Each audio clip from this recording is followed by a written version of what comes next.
আসসালামু আলাইকুম। সবাইকে স্বাগত আমার আজকের পর্বে। আজ আপনাদের জন্য নিয়ে এসেছি রমজান স্পেশাল একটি রেসিপি। তৈরি করে দেখাবো মুসমুসে পেঁয়াজু, যেটা আমাদের দেশের অন্যতম কমন একটি ইফতার আইটেম। রোজার মাসে আমরা সবাই পেঁয়াজু খাই, কিন্তু প্রতিদিনের ডাল বাটার ঝামেলাটা একটু যন্ত্রণাদায়ক। তাই আজকের রেসিপির সাথে থাকছে এই ঝামেলা থেকে মুক্তি পাওয়ার ট্রিক্স।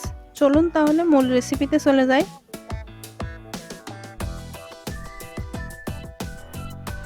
পেঁয়াজু বানানোর জন্য আমাদের প্রধান যে উপকরণ সেটা হচ্ছে ডাল।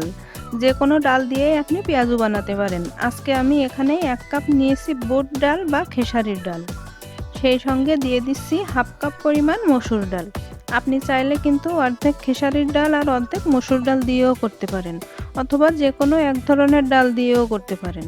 তবে খেসারির ডাল আর মসুরির ডাল মিশিয়ে যদি পেঁয়াজু বানানো যায় তাহলে টেস্ট বেশি ভালো হয় আর ক্রিস্পিও হয়। এরপর ডালগুলো পানি দিয়ে খুব ভালোভাবে ধুয়ে নিতে হবে, যাতে করে এর গায়ে কোনো ময়লা না থাকে। 2-3 বার পানি পাল্টে ধুয়ে পর্যাপ্ত পরিমাণ পানি দিয়ে এটাকে ভিজিয়ে রাখতে হবে 15 থেকে 30 মিনিট।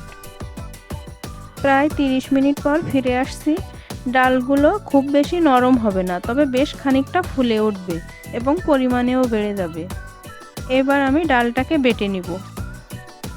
তবে এই ডালগুলো বাটার সময় আপনারা একবারে মিহি পেস্ট করবেন না, একটু আদা ভাঙা করে বেটে নিতে হবে। আর এভাবে যদি আপনি ডালটা বাটতে পারেন তাহলে আপনার ডালের পেঁয়াজু অনেক বেশি মুসমুসে হবে। আর এভাবে একবার বেশি পরিমাণে ডাল বেটে আপনারা কোনো বক্সে করে ডিপ ফ্রিজে রেখে সংরক্ষণ করতে পারেন, তাহলে প্রতিদিন আর ডাল বাটার ঝামেলা থাকবে না। এবারে আমরা পেঁয়াজুর মিশ্রণটা তৈরি করে নেব। তার জন্য একটা বাটিতে প্রথমে নিয়ে নিচ্ছি বেটে রাখা সেই ডাল। এখন এর মধ্যে দিয়ে দিচ্ছি হাফ কাপ পেঁয়াজ কুচি, সেই সাথে দিয়ে দিচ্ছি কাঁচামরিচ কুচি। 5-6টা কাঁচামরিচ আমি মিহি করে কুচি করে নিয়েছি। স্বাদ মতো লবণ দিয়ে দিচ্ছি। সেই সাথে দিয়ে দিলাম হাফ চা চামচ হলুদের গুঁড়া, হাফ চা চামচ দিয়ে দিলাম ভাজা জিরার গুঁড়া। এতে করে পেঁয়াজের মধ্যে খুব সুন্দর একটা ফ্লেভার পাওয়া যাবে। হাফ চা চামচ দিয়ে দিচ্ছি আদা বাটা, আর সেই সাথে দিচ্ছি হাফ চা চামচ রসুন বাটা। সবশেষে দিয়ে দিলাম কিছু ধনিয়া পাতা কুচি। এরপর এই সব কিছু একসঙ্গে হাত দিয়ে খুব ভালোভাবে মেখে নিতে হবে।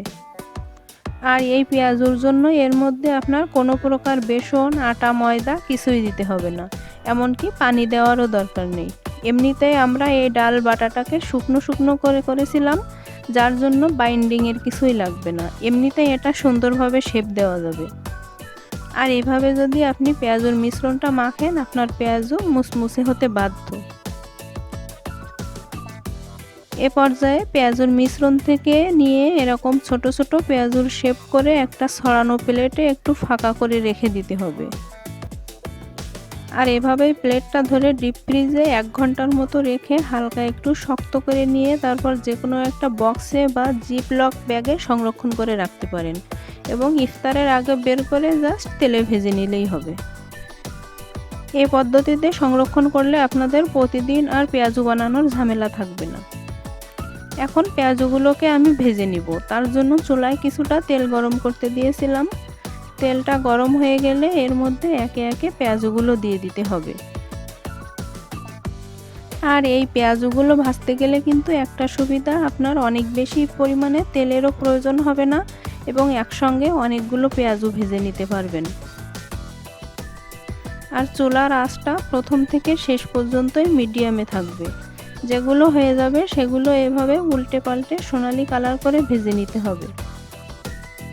আর ভাজা হয়ে গেলে এর এক্সট্রা তেলটা ঝরিয়ে তুলে নিতে হবে।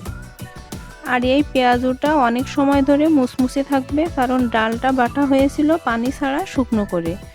বাংলাদেশে রোজার মাসে প্রতি ঘরে ঘরে এই পেঁয়াজুটা তৈরি হয়। আমার কাছে দোকানের পেঁয়াজুর চেয়ে বাসায় তৈরি পেঁয়াজুটাই বেশি ভালো লাগে। আর এই একইভাবে সবগুলো পেঁয়াজুই একে একে ভেজে নিয়েছি। দেখতেই পাচ্ছেন কতটা ইয়ামি লুক এসেছে এই পেঁয়াজুটা। আর এটা খেতে কিন্তু ভীষণ মজা। এই পেঁয়াজুর উপরটা ক্রিস্পি হবে এবং ভেতরটা হবে নরম, এটাই আসল মজা। আশা করছি আমার আজকের পেঁয়াজুর রেসিপি ভালো লেগেছে। সবাই অনেক ভালো থাকবেন। সবাইকে রমজানুল মোবারক।